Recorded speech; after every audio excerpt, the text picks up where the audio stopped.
Witajcie w trzeciej noworocznej części serii ciekawostek dotyczących genezy powstania gry Gothic, gdzie odtwarzamy historię na podstawie opublikowanych w kwietniu tego roku dokumentów. Opracował je i udostępnił mi razem z innymi niezbędnymi materiałami rosyjski kanał Alpha Researcher. Wszystko, co dzisiaj usłyszycie, dostępne jest na tym właśnie kanale w języku rosyjskim, a ponadto zostało tam znacznie bardziej rozwinięte. Link do tego filmu znajdziecie w opisie. Aby nie przedłużać niepotrzebnie wszystkim tym z Was, którzy oglądają serię od początku, zapraszam, jeśli jesteście nowi na tym kanale, do obejrzenia poprzednich części, z których dowiecie się więcej o informacjach, na których bazuję. Dzisiaj opowiem Wam o ogromnym w swoich założeniach pomyśle, który zaledwie kilka miesięcy przed premierą został usunięty, choć wiele wskazuje na to, że zanim to nastąpiło, był już dosyć mocno rozwinięty. W ciekawostkach na kanale Dzieje Korinis możecie zobaczyć kilka dowodów w samej grze na istnienie miasta orków. Dzisiaj zaś pójdziemy krok dalej i skupimy się na całej jego historii. Od pomysłów na umieszczenie go w Gothicu, przez długą budowę i ostatecznie jego usunięcie, po którym praktycznie nic z tego projektu w grze nie pozostało. Zapraszam Was na kolejną podróż do przeszłości. Decyzję, od której wszystko się zaczęło, podjęto na długo przed premierą gry Gothic, a nawet jeszcze przed założeniem studia Piranha Bytes. Nie był to jednak pomysł na wielkie podziemne miasto, ale miejsce o wiele mniejsze, nazwane roboczo jaskiniami orków.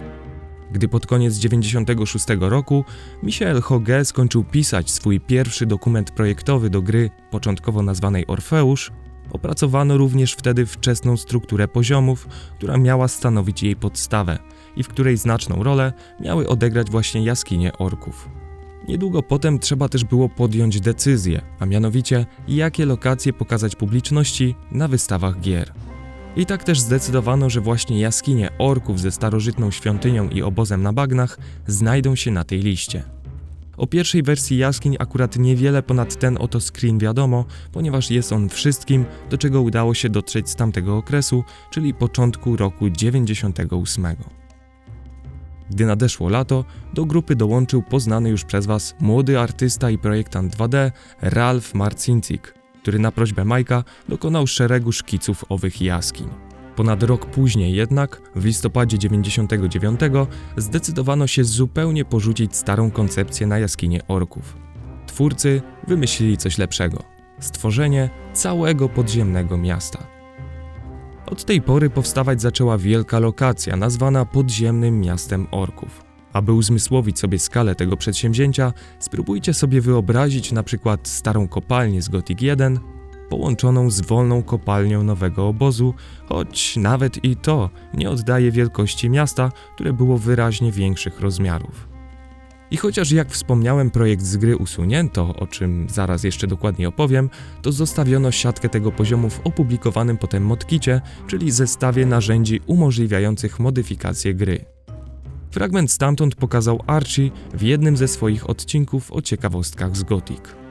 Generalnie to miejsce było już mocno rozbudowane, znajdowały się tam wykute w skale domy, ogromny posąg orka szamana, arena, więzienne cele, czy równie ciekawy zapieczętowany portal mający chronić mieszkańców przed nieumarłymi znajdującymi się w świątyni śniącego. A te kilka budynków poza kanałem Archiego mogliśmy zobaczyć także we wspomnianych już ciekawostkach dziejów Korinis. Co zatem się stało, że twórcy zdecydowali się porzucić cały pomysł? Zwykła rzeczywistość. W listopadzie 2000 roku, w przeciwieństwie do innych ważnych miejsc w tworzonej grze, podziemne miasto orków nie było wypełnione postaciami ani przedmiotami i wciąż bardzo daleko było mu do stania się grywalną lokacją.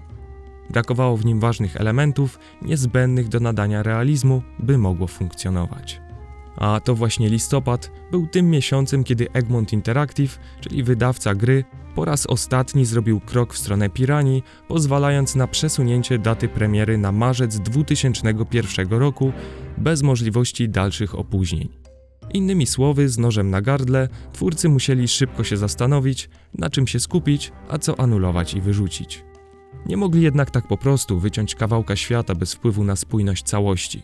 Dlatego też podjęli decyzję o przeniesieniu niektórych fragmentów zbudowanych i wyrzeźbionych na potrzeby miasta do innych części mapy, by po pierwsze oszczędzić czas, a po drugie wykorzystać to, nad czym tyle już pracowali. Ostatecznie dostaliśmy więc zbudowaną w taki sposób na przykład wioskę orków, czyli wycinek tego, co miało mieć miejsce w podziemnym mieście. Co również interesujące, dzięki dokumentowi, który przedstawia koncept na grę, możemy dowiedzieć się, jakie zadania wstępnie planowano dla podziemnego miasta.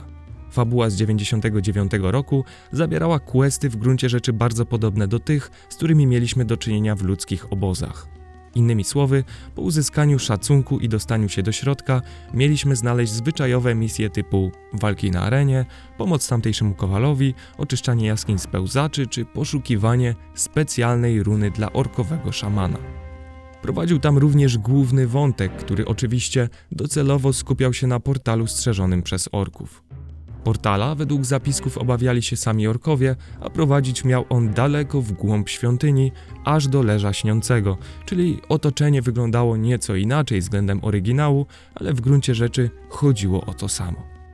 Na szali stało jednak być albo nie być twórców, stąd łatwo zrozumieć, czemu temat został ucięty.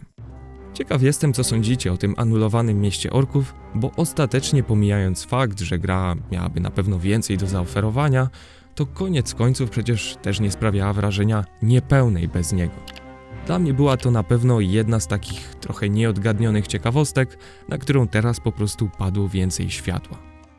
Dajcie znać, co sądzicie, zasubskrybujcie kanał, jeśli wam się spodobało i zobaczcie pozostałe filmy z tej serii, a także wielu innych w tematyce Gotika dostępnych na moim kanale. Dzięki za uwagę, trzymajcie się i do usłyszenia.